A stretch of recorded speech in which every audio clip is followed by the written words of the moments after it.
All right, and here's President Trump and French President Emmanuel Macron.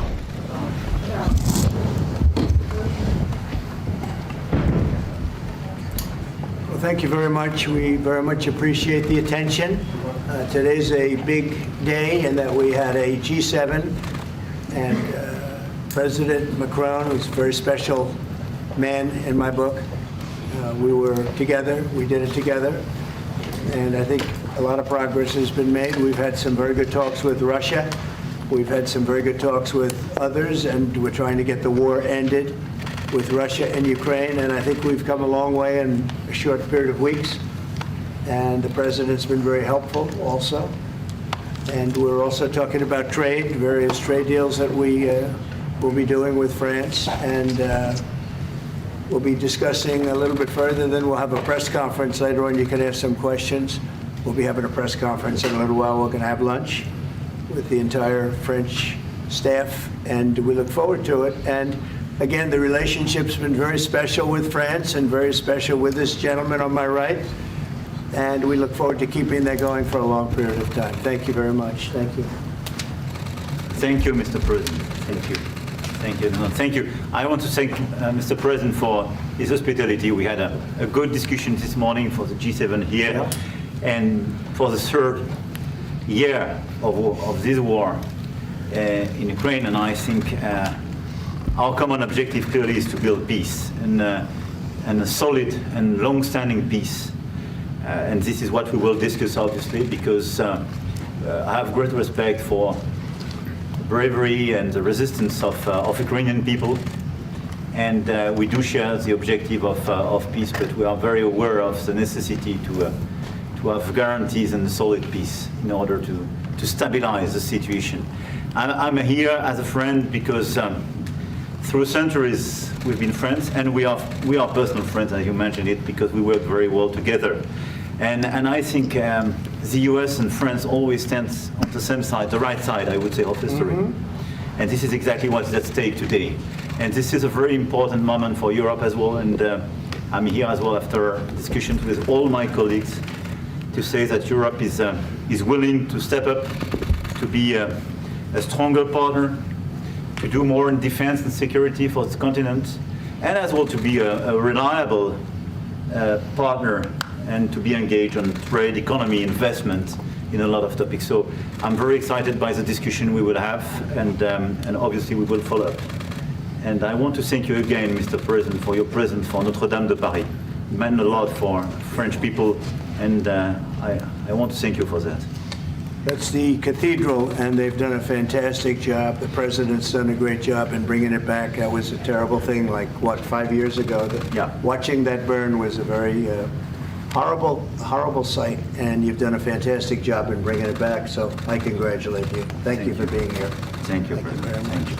Anybody want to ask a question or two? Is that a foolish question? Thank you, Mr. President. The Ukrainians on the critical minerals deal. It looks like we're getting very close. The deal's being worked on, and we're, I think, getting very close to getting an agreement where we get our money back over a period of time. But it also gives us something where I think it's very beneficial to their economy, to them as a country. But, you know, we're in for $350 billion. How we got there, I don't know. But that's a lot of money, a lot of money invested, and we had nothing to show for it. And it was the Biden administration's fault. The Europeans are in for about $100 billion, and they do it as in the form of a loan. And the Europeans have been great on this issue. They understood it wasn't fair, and we were able to work something out. But with the Ukrainians, I think I can say that we're very close. Scott's around here someplace, and I think we can say that we're very, hi Scott, I think we're very close. Do you have something to say about that, Scott? We are very close. The Good. 1 yard line. All right, good. Mr. President, Mr. President. Ukraine? What? Would a minerals deal include a security guarantee for Ukraine? Well, it'll be, Europe is going to make sure that nothing happens. I don't think it's going to be much of a problem. I think once we settle, there's going to be no more war in Ukraine, and you're not going to have it's not going to be a very big problem. That's going to be the least of it. Mr. President, we're hearing from some Greek media reporting that the U.S. has agreed to shut down a military base in Greece that's been a logistical hub for NATO. That who shut down? That the U.S. has agreed to shut it down at the request of Turkey and Russia. Is that at all true? Marco, do you have anything to say about it? Chris? Sir, that's a no. That's a no, sir. Mr. President. Mr. Is it a President. no? It's a no, sir. It's not a correct story. Thank you. Mr. President, how do you react to people in Europe who say that you are abandoning Ukraine and that you are going to sacrifice the security of Ukraine by making a deal with Vladimir Putin? No, we're helping Ukraine like nobody's ever helped Ukraine before. And I can say this, if I didn't become president, Ukraine would right now still be at a level where there would be no even thinking about a peace. And it was, it's a sad thing that this happened. This would have never happened, this war, if I were president. Zero chance. And it has happened. So my function is to get you out of the war, get them out of the war, let them live. It's a bloody war, it's a horrible war. Thousands of people are being killed a week. And I would say Russia, maybe 700,000 people. I think Ukraine probably a similar number. And that's not talking about the towns and the cities that have been blown up. That's talking about soldiers. This has been a horrible, bloody mess. And we're going to get it solved. We got to get it solved. And you know, we're not talking about America's soldiers, soldiers from this country. We're talking about Russia and Ukraine. But on a humanitarian basis, we have to get this very, very bloody, savage problem solved.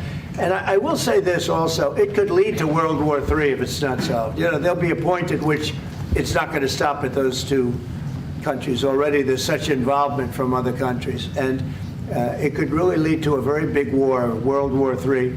And we're not going to let that happen either. Would you support the idea to send European troops in Ukraine to back the ceasefire? European troops may go into Ukraine as peacemakers. So when the agreement is done, they can watch that everything's followed properly. I don't think that's going to be a problem. And a lot of the European countries, I think, I don't want to speak for France, but I know that the presidents talked about doing that also. I think that'll be a very good day when we can go in as peacekeepers as opposed to what's going on right now with everybody being killed. Will they have U.S. backing, those troops going into Ukraine? Will they have U.S. backing from U.S. troops? Well, we're going to have a backing of some kind, and obviously the European countries are going to be involved, and I don't think you're going to need much backing. I think that's not going to be a problem. Once an agreement is signed, Russia's going to get back to its business, and Ukraine and Europe are going to get back to their business. I don't think it's going to be a problem. Mr. President, you talk about will you Doge? meet with President Zelensky soon?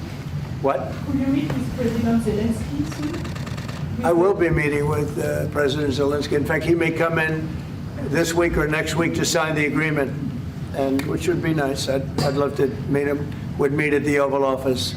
So the agreement's being worked on now. They're very close to a final deal. It'll be a deal with rare earths and various other things, and he would like to come, as I understand it, here to sign it, and that would be great with me. I think they then have to get it approved by their council or whoever might approve it, but I'm sure that will happen. Monsieur le Président Macron, est-ce que vous pouvez commenter ce qui a été dit par le Meeting with président President Putin also, yes. I don't know when we speak. We're trying to get this thing worked out, but yeah, at some point I'll be meeting with President Putin too. Monsieur Macron, s'il vous plaît, est-ce que vous pouvez nous dire quelques mots en français? Mr. I President. can say a few words in French. No, le président l'a dit, je pense que c'est un moment important. C'est un moment important de la discussion. On veut bâtir la paix en Ukraine et le bilan qui a été rappelé, une réalité, il y a d'1 million de morts et de blessés depuis le début de ce conflit et de cette guerre d'agression.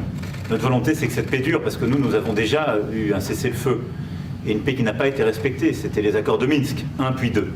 Et donc le corps de cette discussion, c'est de s'assurer d'abord qu'il y ait un cessez-le-feu, ensuite que les Ukrainiens soient impliqués. Et je pense que ce que vient de dire à l'instant le président Trump est très important, c'est-à-dire qu'il va rencontrer rapidement le président Zelensky pour signer cet accord sur les minerais critiques et les terres rares, et que c'est aussi un moyen d'avoir une implication américaine forte.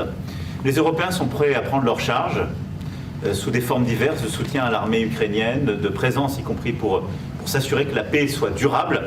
Et l'implication dans la durée des États-Unis d'Amérique à travers cet accord est une bonne chose. Et donc tout est encore à construire. Et je ne veux pas préempter les discussions.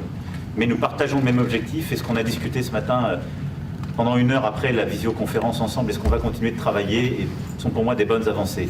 Et l'annonce de... Est-ce que l'intégrité territoriale de l'Ukraine est encore un objectif has already crédible? spoken about this just a moment ago. This is exactly what we want to do. We want to build peace with Ukraine. As President Trump mentioned, there are already 1 million dead and wounded in Ukraine since the war began. We had a ceasefire in the past that was not respected. This was under the Minsk Agreements 1 and 2. President Trump, as he said, will be meeting with President Zelensky to sign a deal on rare earths. And we are pleased to see this very strong American involvement. Europe, of course, also stands ready to support Ukraine in various ways, supporting its military. And we don't want to preempt any sort of discussions that are currently underway, but we do share the same objective of building this lasting peace. I just want to tell you a little story. So we were at the Eiffel Tower having dinner with your wonderful wife and with my wonderful wife, and we came out and he started speaking the French deal. And we didn't have an interpreter, and he was going on and on and on, and I was just nodding, yes, yes, yes. And he really sold me out, because I got back the next day and I read the papers. I said, that's not what we said. He's a smart customer, I will tell you. Sure. How would you Let's give a That was Doge, exactly what we were doing. Mr. President, you called Zelensky a dictator. Would you use the same words regarding Putin? I don't use those words lightly. I think that we're going to see how it all works out. Let's see what happens. I think we have a chance of a really good settlement between various countries. And, you know, you're talking about Europe, and you're talking about Ukraine as part of that whole situation. The other side has a lot of support also. So let's see how it all works out. It might work out. Look, you can never make up lives. The one thing you can make up the money, but you can't make up the lives. A lot of lives lost. I think probably a lot more lives than people are talking about. It's been a rough war, but I think we're close to getting it solved. Question about Doge, sir. Do you think that Doge could benefit from more streamlined communications? There was that email telling employees to give 5 things that they've done last week. Agency heads then told people to ignore it, but You're Elon talking Musk... about the last email that was Yeah. sent, where he wanted to know what you did this week. You know why he wanted that, by the way? I thought it was great. Because we have people that don't show up to work and nobody even knows if they work for the government. So by asking the question, tell us what you did this week, what he's doing is saying, are you actually working? And then if you don't answer, like you're sort of semi-fired or you're fired, because a lot of people are not answering because they don't even exist. They're trying to find, that's how badly various parts of our government were run by, and especially by this last group. So what they're doing is they're trying to find out who's working for the government. Are we paying other people that aren't working? And, you know, where's all that? Where's the money going? We have found hundreds of billions of dollars of fraud so far, and we've just started. We're actually going to Fort Knox to see if the gold is there, because maybe somebody stole the gold. Tons of gold. Some of the agencies... So I think it was actually, there was a lot of genius in sending it. We're trying to find out if people are working. And so we're sending a letter to people, please tell us what you did last week. If people don't respond, it's very possible that there is no such person or they're not working. Some of the agency heads instructed their employees not to respond because they were waiting on further guidance, but Elon Musk's tweet said a failure to respond would be taken as a resignation. So there's been a disconnect in communications. Yeah. Are you concerned at all about that? No. That was done in a friendly manner. Only things such as perhaps Marco at State Department, where they have very confidential things, or the FBI, where they're working on confidential things. And they don't mean that in any way combatively with Elon. They're just saying there are some people that you don't want to really have them tell you what they're working on last week. But other than that, I think everyone thought it was a pretty ingenious idea. We have to find out where these people are. Who are they? And we said, if you don't respond, we assume you're not around. And that holds, that stands. And you're not getting paid anymore, too. So, you know, we're doing a real job. And we just had a poll come out, I guess the Harvard poll, saying that it's massively popular what we're doing. So. Mr. President, do you still believe in NATO, in the alliance between Europe and America in NATO? Are you going to go to the NATO summit is in June? very much involved in this. When I first got elected at the very beginning, first term, I got hundreds of billions of dollars put into NATO. NATO had no money because they hadn't paid for years. And I said, look, if you don't pay, we're not going to be a part of NATO. We're not going to protect. We're not going to do what we're supposed to do. And we took in hundreds of billions of dollars into NATO. No, NATO is a good thing if it's done properly and if it's used properly. Mr. President, in these days you speak a lot about the tariff in Canada, in Mexico, and in Europe. I want to know what is your idea about Italy, if you want to make the same thing in Italy. About what? Can you talk up a little louder? In these days... No, louder. Can you talk a little louder? You have a beautiful voice, but you're not... In these days you speak... Where are you from? Italy. From Italy? Oh, I love Italy. Go ahead. I want to know if you have the same idea with Italy about tariff. Well, look, I love Italy, and Italy is a very important nation. We have a wonderful woman as your leader, and she was on the conversation today, one that we had, the G7. And no, I think Italy is doing very well. I think Italy's got very strong leadership with Georgia. Monsieur le Président, qu'est-ce que vous répondez au président Trump qui a dit que les Français et les Britanniques n'avaient pas... Any other questions over here? Yes, ma'am. Can you clarify what you meant in your truth today on the major economic development transactions between the U.S. and Russia? In more detail? With respect to what, Russia? In solving a peace deal, you said there will be major economic development transactions which will take place between the United States and Russia. Yeah, we're trying to do some economic development deals. They have a lot of things that we want, and we'll see. I mean, I don't know if that will come to fruition, but we'd love to be able to do that if we could. You know, they have massive rare earth. It's a very large, it's actually the largest in terms of land. It's by far the largest country. And they have very valuable things that we could use, and we have things that they could use, and it would be very good if we could do that. I think it would be a very good thing for world peace and lasting peace. Well, I mean, our first, by far, our first thing that we want to do, the first element of the overall transaction is ending the war. But if, just as we're doing with Ukraine, if we could do some economic development in terms of Russia and getting things that we want, something like that would be possible, yes. Can you explain the rationale, sir, in the U.S. Yes, go ahead, please. Can you explain the rationale in having the U.S. vote against the UN resolutions that Ukraine proposed and also the U.S. proposed? I would rather not explain it now, but it's sort of self-evident, I think. Mr. President, first talked about increasing the tariffs on products from the European Union. Is that still something you want to do today? Well, it's not increasing, it's reciprocal. So whatever they charge us, we're charging them. So it's not a question of increasing. If they charge us 20%, we charge them 20%. If they charge us 30 or 40%, then we do that too. So that would be on European Union, but that really would be with respect to everybody. It's reciprocity. So reciprocal. Whatever they charge us, we charge them. Nobody has a problem. Even you, I see you don't have a problem anymore, right? Mr. President, are you thinking of going to Moscow soon, maybe in May for the 9th of May for the I anniversary? mean, not soon, but I would be certainly, if this all gets settled out, which I think it will, sure, I would go there. On the 9th of And May? you'd come here too. On the 9th of May on the Red Square? I don't know, the 9th of May, no, I don't, I think that's pretty soon. But no, at the appropriate time, I would go to Moscow. Monsieur le Président, est-ce que l'envoi de troupes françaises I ou think we're européennes est working it envisagé en Ukraine? soon. How soon? Within weeks.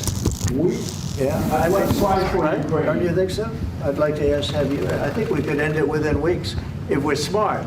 If we're not smart, it'll keep going and we'll keep losing young, beautiful people that shouldn't be dying. And we don't want that. And remember what I said, this could escalate into a third world war. And we don't want that either. Mr. President, your envoy Steve Witkoff suggested a temporary ceasefire in the conflict, but the Russian government has denied that out of hand. You worry that they're not feeling in good faith? No, I think they, at some point, will agree to that. I think they probably wanted to. And I think once you have a ceasefire, it's going to end because they're not going from a ceasefire back to war. I think people have had they're full. I'm just glad I was able to help because there was no communication with Russia until I came along. Biden didn't communicate. He couldn't communicate with his own child. So Biden didn't communicate. He couldn't. It was terrible. He hadn't spoken to Putin in 3 years. You're trying to end a war. People are being killed. Every week, thousands of people are being killed. Soldiers, in this case, mostly. Also towns, as missiles go in and back and forth. No, it's a shame. This should have never happened. This is a very sad, this is going to go down in the history books. This is a very sad moment because that should have been stopped. That should have never started. And if it did start, it should have stopped the first week, not 3 years later. Okay? Je vais répondre, if you allow me, because je pense que plusieurs questions de vous et de votre collègue qui ont été posées en français et qui rejoignent les questions posées par les collègues américains. D'abord, cette discussion est utile et construire la paix est une nécessité. La deuxième chose, c'est qu'il y a aujourd'hui une capacité de dissuasion qui est restaurée et que c'est ce que veut dire le président Trump quand il dit qu'il n'y aura plus de problème. Je pense que la force du réengagement américain aujourd'hui, c'est en quelque sorte l'incertitude aussi pour le président Poutine. Et donc il y a une capacité de dissuasion qui est là, qui permet de sceller d'abord sans doute une trêve, la capacité à vérifier que cette trêve est respectée, et ensuite un accord de paix qui permettra de reconstruire l'Ukraine, mais de lui apporter aussi les garanties de sécurité. Dans le cadre de ces garanties de sécurité, nous pensons que nous avons notre rôle à jouer. Et donc, on verra à ce moment-là de la discussion, je ne veux pas la préempter, ce qui est nécessaire pour que l'Ukraine puisse rester un pays souverain. Et d'ailleurs, dans les discussions entre l'Ukraine et les États-Unis d'Amérique, il y a cette question d'une souveraineté ukrainienne qui est respectée. Et donc, nous, ce que nous avons préparé en particulier avec nos partenaires britanniques, dans le cadre d'un travail très étroit qu'on a mené ces dernières semaines, et partagé avec tous les pays européens et alliés qui sont prêts à s'y joindre, c'est l'idée de dire on est prêt à apporter ces garanties de sécurité. Les conditions, elles doivent en être définies. Par l'envoi de troupes. Elles doivent être définies par l'accord. Ça peut aller jusqu'à l'envoi, comme l'a dit le président, de troupes qui iront observer que la paix est bien respectée, qui iront se positionner, pas sur la ligne de front, pas pour justement, en quelque sorte, être dans le conflit, mais marquer une présence comme une garantie. Il y a d'autres moyens de soutenir qui peuvent être des soutiens accrus et capacitaires à l'armée, des structures nouvelles. Et je pense aussi que l'accord qui est discuté, le président l'a dit, la crédibilité américaine qui est mise dans ce moment, c'est aussi montrer que chacun est dans son rôle, mais que nous avons une unité, Européens et Américains, et donc avec une forme de garantie que les Américains prennent par la discussion sur les minerais critiques qui sont en train de finaliser. That is the most beautiful language. I have no idea what he's saying, but that is the most elegant, beautiful language. Go ahead, please. This is a question that was asked by several. What we need to do is make sure that we are building peace. We have deterrence capabilities that have been restored. As President Trump said, there won't be any more problems. We've seen the U.S. re-engagement and the message that sends to Mr. Putin. We have deterrence, which will allow a truce to take place, verification of that truce, and then a peace agreement can be put in place so that we can start rebuilding Ukraine with security guarantees. And we have a role to play in that. Again, I'm not preempting any discussions, but we've spoken about Ukraine's sovereignty, and that has been a subject of discussion between the U.S. and Ukraine. We have also been working closely with our British partners this week. We've shared this information with other European countries, and we are ready and willing to provide those security guarantees, which could perhaps include troops, but they would be there to maintain peace. They would not be along the front lines. They would not be part of any conflict. They would be there to ensure that the peace is respected. Our assistance may include other capacity building, perhaps for the military. We see U.S. credibility here. We each have our role to play, but it will be done in a united fashion. Mr. President, do you think that Ukraine should give up a part of its territory? Well, we're going to see. It's a negotiation that's just starting, and they've been fighting, and there's been a lot of land that's been taken. So we'll have to see how that works out. That's part of the negotiation. I will say there was great unity in that room today. We were via Skype or whatever, but it was great, tremendous unity today in that room with the other countries. Ukraine wants France some going to- territories back. Can they take it back? What they lost in the past years? That's not an easy thing to do, is it? Right? It's not an easy, you know, just asking whether or not you could take back the land that they lost. And I say that, yeah, perhaps some of it, yeah, I hope so. But that's not an easy thing to do. But not For as Macron on the frozen It's Russian going to be something we're talking about. Will you For convince Macron, Vladimir I'm the Putin to president. accept the European troops as peacekeeper, what do you think? Yeah, he will accept that. He will accept I've it? asked him that question. You talk to him? I've asked him that question. Is said France yes? going to lift the block on the Because 300 he's billion? not, look, if we do this deal, he's not looking for more war. He doesn't mind, but I've specifically asked him that question. He has no problem with it. Is France going to lift the block on the 300 billion in frozen Russian assets in Belgium? France has opposed unfreezing it to pay Ukraine and compensate the U.S. for its support. Is France going to lift its opposition to that? This is, I mean, we speak about frozen assets. We already used them to back precisely the loans negotiated at the G7. And it's part of the sanctions, so it will depend on the follow-up of the discussions. But clearly, we respect international law. It's just frozen assets now. You can take the proceeds of the frozen assets, but you cannot take the assets themselves because it's not respecting international law, and we want to respect international How law. is one different than the other? You can take the proceeds from it. How can you not take Because the it's very assets? different. You keep the assets, you take the proceeds because they are paralyzed in a certain way. You take the proceeds during the wartime, but you keep the assets, and it's part of the negotiation at the end of the war. Because, I mean, this war costed all of us a lot of money. And this is the responsibility of Russia, because the aggressor is Russia. Should the U.S. be compensated? So at the end of the day, this frozen asset should be part of the negotiation, all in all. Will France support the U.S. being compensated? I support the idea to have Ukraine first being compensated, because they are the one to have lose a lot of their fellow citizens and being destroyed by these attacks. Second, all of those who paid for could be compensated, but not by Ukraine, by Russia, because they were the one to aggress. Again, just so you understand, Europe is loaning the money to Ukraine. They get their money back. No, in fact, to be frank, we paid. We paid 60% of the total effort, and it was through, like the US, loans, guarantee, grants, and we provided real money, to be clear. Yeah. We have 230 billion frozen assets in Europe, Russian assets, but this is not as a collateral of a loan, because this is not our belonging. So they are frozen. If at the end of the day, in the negotiation we will have with Russia, they're ready to give it to us, super. It will be loan at the end of the day, and Russia will have paid for that. If you This is my believe wish. that, it's okay with me. Mr. President, If they get their money back, we don't, and now we do. But, you know, that's We will only fight fair. both. Mr. President, should be more money. Russia should be the one that pays everybody back. Are they the aggressors? Well, we're negotiating everything, and everything's on the table, and we'll see if we can get some land back, and we'll see about a lot of different things. And we're going to be making a little speech and say a few words. In a little while, we're going to have another meeting, a luncheon meeting, and we'll see you in about 2 hours. Okay? Thank you very much, everybody. Thank you. Thank you, President. Let's go.